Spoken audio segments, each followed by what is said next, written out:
Hi everyone, my name is Tiffany Zhang and I'm the founder and host of Undocumented History and Nonline YouTube video podcast. Welcome to episode 18. On today's episode, I wanted to spotlight historical facts that many people may not know about. Although people may know that the Chinese worked on the Transcontinental Railroad, many people may not know the extent of danger and racism they faced, as well as the resilience shown. Joining us today will be Han Eckelberg, the executive director and artist of the first book in the comic trilogy, Passage Through Seattle, Wong Family Saga. The first book, Gumsan to Golden Spike, follows Wang Ho-ping as he goes to California in search of gold and builds the Transcontinental Railroad. Here is my conversation with Han. Hi everyone, and welcome to Undocumented History, an online video podcast focused on educating others about Asian culture and history while also amplifying Asian voices and stories. I'm Tiffany Zhang, your host, and today we have a very special guest, Han Eckelberg. Han is a photo, media, and design specialist of Cantonese and German descent. Han, thank you so much for being here today and taking the time to join me. Thanks for having me. Before we start, is there anything else that you want to add regarding to what you do and who you are? I'm also working at the Wing Luke Museum, the Asian Pacific American Experience. I'm an education guide over here, so a lot of what we do is share our histories and prioritize a lot of that local history within the Seattle region. And also, I'm a martial arts instructor at Mach Fai Kung Fu Dragon Lion Dance Association, and just trying to do a lot, being very proud of our culture and representing our history. Of course. So, I guess mainly throughout this interview, I wanted to focus on your comic trilogy called Passes Through Seattle, Wong Family Saga in this interview, as well as the broader Asian immigrant story. So, what was the process of bringing these stories to life and also switching from, I know before it was planned out to be a film presentation, but what was the process of like switching from a film presentation to a book presentation? And also, if you could just please give us like a little bit of background slash summary of the first book, Gum Sun to Golden Spike.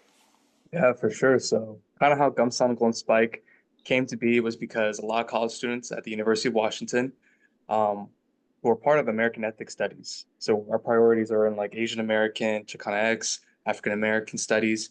And for all of us, collectively in Asian American studies, wanted to highlight a lot of the struggles for early immigration, especially within the first wave, which is primarily focused on Chinese immigrants within the 1850s time period.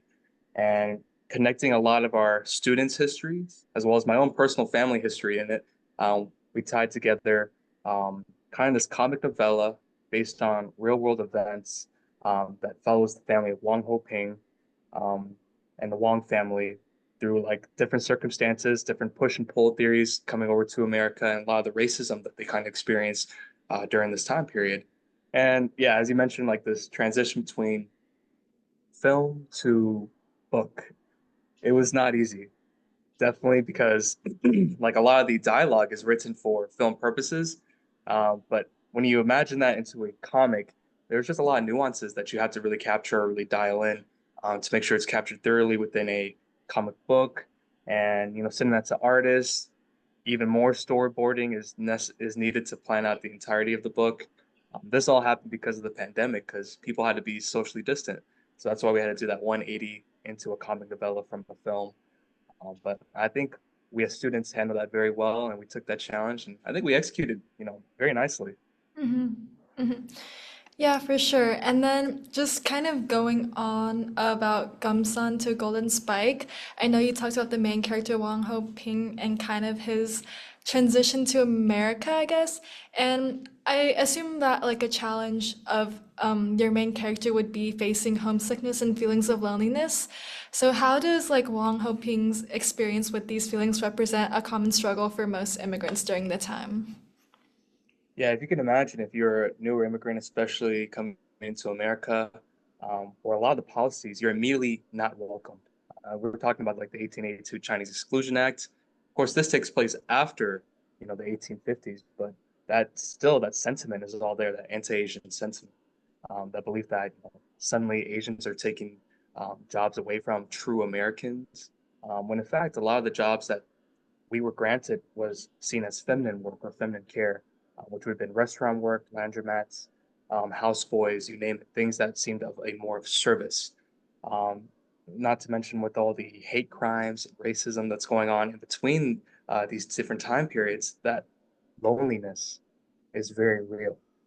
Uh, And you can imagine you're overseas in a new environment, surrounded by people who do not have their best interests for you. You might be getting taken advantage of. You really have to look out for yourself. And again, as a migrant laborer, you're not a U.S. citizen. So that means you don't have an address. You can't own property. You want to send mail overseas to your family. You don't even have an address, right, to write to them, nor can they write back to you. Which is why I think when you focus on the loneliness aspect, you also have to focus on the community, the togetherness, the unity that was brought overseas. We have family associations. You have brothers who are looking out for one another, developing these associations to simply provide social services when social services were not provided to us. So we do highlight a lot of that within the book, and you could see no matter where you're coming from, where the different regions of China, East Asia, Southeast Asia, a lot of this common struggle is shared across many ethnic enclaves. Mhm. And I think pressure to assimilate is also a common struggle that many immigrants face. And I know, as you said before, like being like not the first one, but I guess like one of the first like waves of immigrants to come from a foreign country probably worsened those feelings of loneliness and homesickness. But I kind of wanted to transition to maybe a more positive aspect. Like, how did these feelings of loneliness and I guess struggle in a foreign nation unite people, like unite immigrants and create Chinese enclaves in California that are still here today? Yeah, so one in the book that we highlight is like the Wong Family Association. Family associations, are you familiar with family associations? Then you're familiar with the fact that these are developed with your last name in mind. Again, a lot of Chinese immigrants, but shared with a lot of East Asian, Southeast Asian communities. Your last name says a lot about you. Says where you're coming from, who you know, your clan, your family village. If you're coming overseas, you're going to look for the probably the same social network to help you out, which again is highlighted within the book because immediately within Wang Hoping's first entrance, not even in America, but coming overseas, he's met with the Yi brothers and different last name, but um, many last name groups come together to support each other overseas. That shared commonality, that vision of understanding that hey, we going through the same discrimination, our experiences is tied together. Let's work together and make a difference in America for ourselves. Um, that's why I guess for a lot of Chinatowns across the nation, typically you have that first floor dedicated as businesses, and upstairs is your hotel space. Because again, as temporary housing for temporary or migrant laborers, you're not allowed to own any property with that. That's why that whole system, it all works together. They all found ways to like work and manage their time efficiently. And again, being labor contractors, sending people out and setting themselves up for opportunities. Hmm. I also imagine that like shared experiences of like racism and discrimination can also bond people more tightly together, and I feel like maybe that also kind of united people in into enclaves and stuff. And I kind of wanted to keep talking about going back to what we were talking about before, like the comic book. Another challenge that Wang Hoping goes through is experiencing racism when building the Transcontinental Railroad. What is something that people don't really know about the conditions and attitudes the Chinese faced when building the Transcontinental Railroad that you kind of wanted to bring to light in Gumsun to Golden Spike? Well, for one, just immediately in Gumsan Golden Spike, the reason why we made it in the first place is because a lot of people don't understand that Chinese built the railroads. That's one of them. So we want to highlight, pay homage to our ancestors who actually helped out build this transcontinental railroad. The other thing, Secretary Volpe, this Secretary of Transportation during this time period, he acknowledged the white men building the railroads only. So again, the reason why there's that dismissal or lack of acknowledgement for the Chinese building the railroad is because naturally the acknowledgement was given by those in positions of power, acknowledging only those who seemed important or citizens who could actually develop this major system. Say that for us, we're trying to correct that history. What were they facing? They're facing tremendous inequities within the workforce. Things where their white counterparts are being paid, I can't quite remember, like 15 cents more than they were. for doing the exact same work, if not the more dangerous side. A tremendous amount of Chinese died building railroads. Um, we even at the museum have these terracotta pots, which are actually found over in like the Utah or like mountain region, a little bit east of California. That's because it displays the fact that they're bringing their own salted fish or preserved goods within these pots themselves over into their workforce because they weren't actually being fed properly. And they want to bring their little bit of their own diet too. So a lot of the storage, these facilities is on the go, it's on the fly. And it demonstrates, not only the fact that there's tremendous amount of discrimination, but the fact that their own strength, right, persevering through all that in conditions where, again, snowy climates are going through mountainous regions and they're not even provided like warm lodging or, you know, things that seem like standard.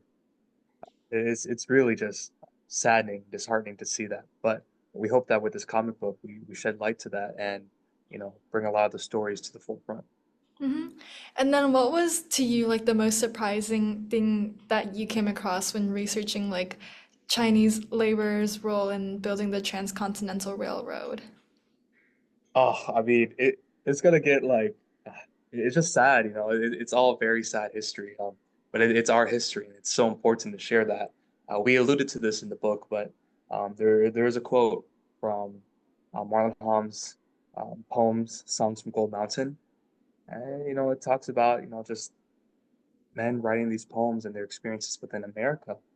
Many of which describing the fact that, hey, we're using TNT to blow up the sides of the mountains, right?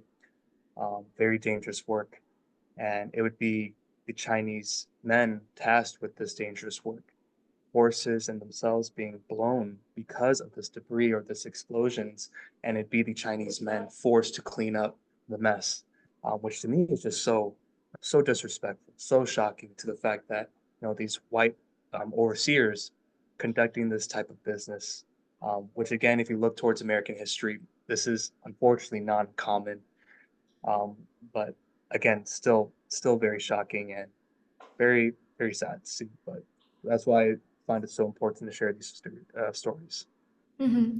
Of course. And then also, of course, I wanted to kind of talk about, I know you said before, the kind of resilience that the Chinese had when being laborers. How did the Chinese kind of like overcome this, not overcome this discrimination, but how did they kind of like cope with this discrimination and how did they like show resilience and yeah.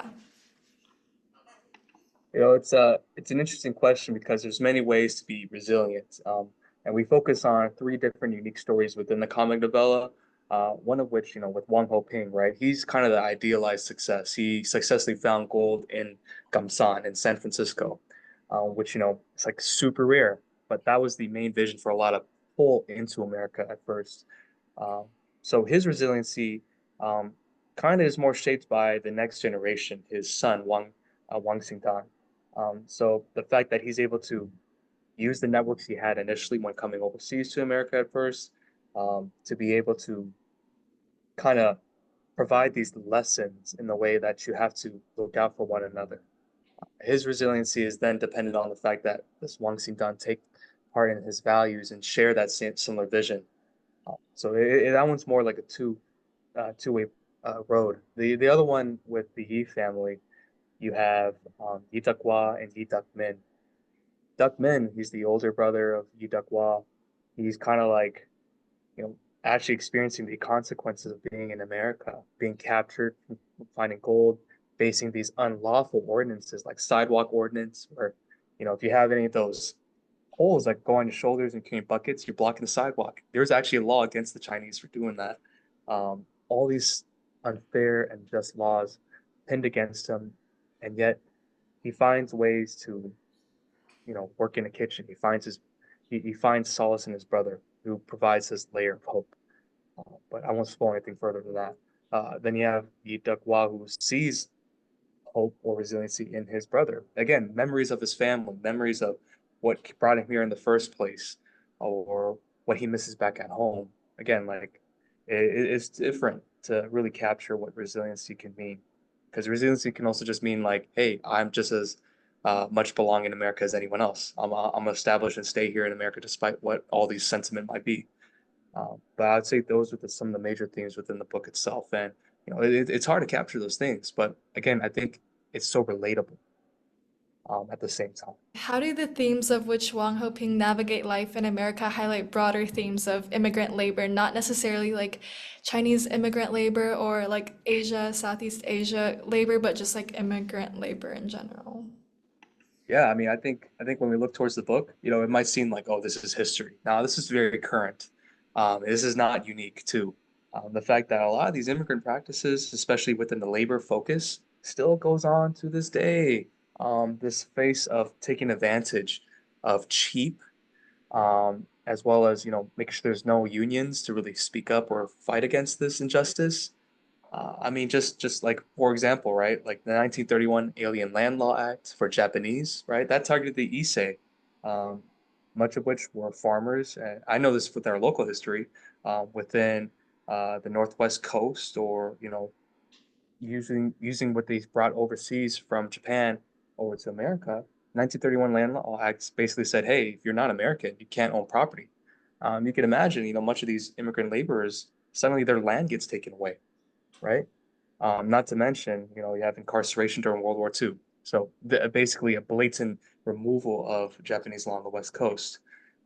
Then the other thing is too with Filipinos, right? Working in the Alaska Canyon units, much of which they were not provided that equal pay. They were not provided that same warm lodging. This is a very common theme.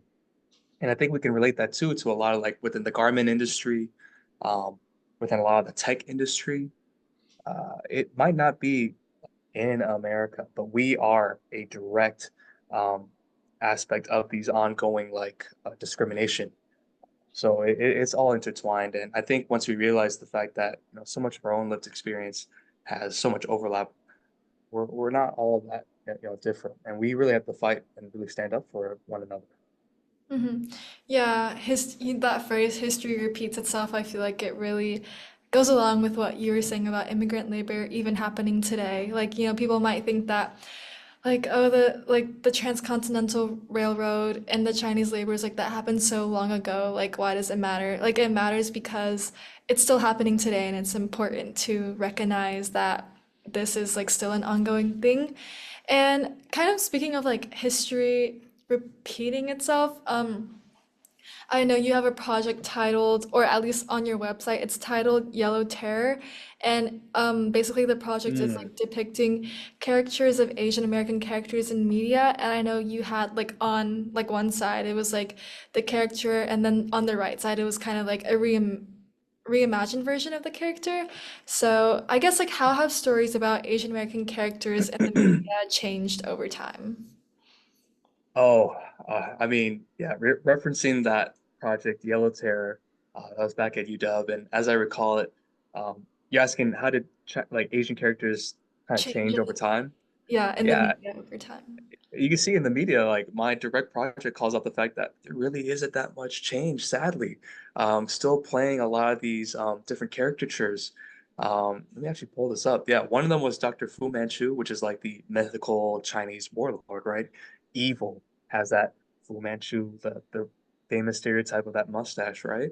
And you have things where, like in Iron Man, the Mandarin being played by a white guy, right? But using the name the Mandarin because it alludes to the fact that, oh, Chinese, mythical? Ah, that explains why he's so evil. It's just uh, really, really sad to see, especially when I was making this project, a lot of these themes still reoccurring. Not to mention like the, what do you call it, the Orientalism or the dramatization of really exposing a lot of the Asian women, like geisha women, right? Geisha girls, where basically they need to be rescued from their own culture. You guys save me from my own race. Who's gonna save me? Oh, it's gonna be this white guy bringing his American ideals to save me from my twisted culture, right? These are all such messed up ideals and really, really still gets demonstrated within Western media to this day, which is why I feel like, as we move forward within the film industry, I'm a videographer myself. Uh, Definitely, I like seeing the rise of Asian entertainment. Um, there's a lot more respect. I mean, K-dramas is phenomenal, right? It is a fantastic industry. Also with, anime and a lot of the Hong Kong action films, this is gaining a lot more respect. And the fact that a lot of now Western media is trying to catch up to a lot of Eastern entertainment, I think kind of shows that shift in a lot of people's tastes and realization, like, oh, dang, we're playing into these stereotypes. I don't want to see that anymore, which, Mm-hmm. I'm all for. Hmm. Yeah, of course. I really agree with what you said. I think still in Asian American representation in media, if someone maybe who's not Asian American tries to like just cast an Asian American character, but then kind of like plays up on the stereotype and stuff, I think it can be a little bit like disorienting and maybe like not the like representation that Asian Americans want on screens and film. So I think it is important to, as you said, like make sure that these like terrible stereotypes, like especially for like I feel like South Asian women, like I feel like they're really sexualized and stuff in media. So I think it's Hmm. important to kind of just like kind of like change the way in which we like portray certain groups of people in the media.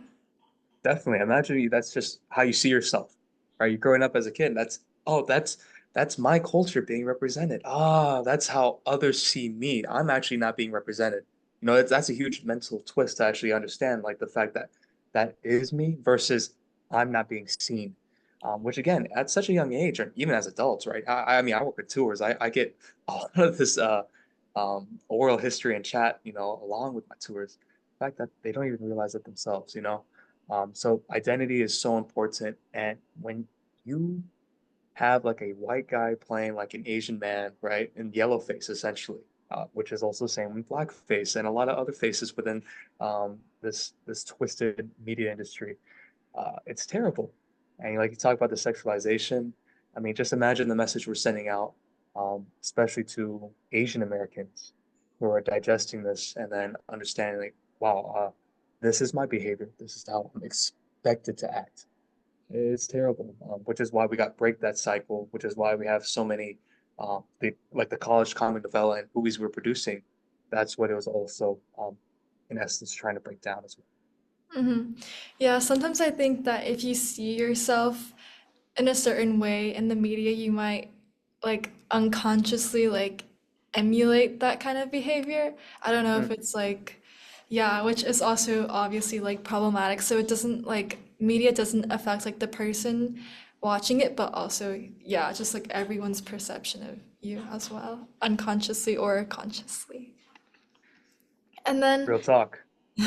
And then, final question, what other projects can we expect from you in the coming years? Yes. So, I mean, for one, I'm not entirely part of this, but the King Doom, the final chapter, the final book within the trilogy series, is being produced. I believe this upcoming week. I think it's being sent to the printers. Oh. So, actually, that's going to be released very soon. There'll be a whole premiere for it, which I don't know if you'll be up in Seattle anytime soon, but there will be hopefully an online thing for people to tune in, see like this final chapter in the legacy, which is now in modern times. It's today's time. So that's happening. For myself personally, I mean, as mentioned, I'm a martial arts instructor and lion dance member of Mach Phi. We're going to Hong Kong to compete internationally in the Hong Si Lao lion dance competition. Um, we're the only team in America to represent America and really our hometown of Seattle Chinatown International District. So I guess that's a project I'll be part of. um, my friend who I helped assist with, he's producing a documentary focused on our lion dance team for our 50th anniversary. Not to mention, I'll be kind of tackling different interview projects for Den Show, interviewing famous and masters of taiko drumming, their experience, and making sure that's documented. Um, Besides that, though, honestly, I'm just trying to take it easy, but you know, I do want to produce a film at some point in Seattle, focus on like tackling issues of transportation and gentrification in this area. So, Mhm. And then I know you mentioned King Doom. Can you kind of give us like a short little kind of like what it's about? yeah, so King Doom, to my knowledge, again, like I'm not entirely part of this, focuses on a classmates or community members within the Seattle neighborhoods, especially in Beacon Hill, kind of rally together and advocate um, for a lot of the ongoing issues of transportation in this area. It's focused around the 1950s or so, or during the time of the King Dome. So the King Dome was a big concrete structure in Seattle, and they were going to tear it down in efforts to build a new stadium. So this new stadium, where can they place this new amazing stadium they have in mind? Oh, how about place it in an area where nobody lives there? And that would have been the Seattle Chinatown International District. So I say modern times, more modern-ish, but that's because it's really um, the elders who fought back then are here today, and we're kind of sharing their story using the fictional characters to kind of tie in this multiple history. So yeah, that's kind of the basis of it. The protesting of the King Dome, which is why it's the title King Doom, as this looming stadium that's trying to really erase the presence of Chinese, Japanese, Filipino, really Asian Americans within the region that we've been established in. So, yeah, expect to see that soon. So exciting. And I guess that's kind of all the questions that I wanted to go through with you today. So, Han, again, thank you so much for coming on and speaking with me. It was such a pleasure. It was great hearing all your projects and also insights. And to everyone watching this, thank you so much. And I will see everyone next time. Bye.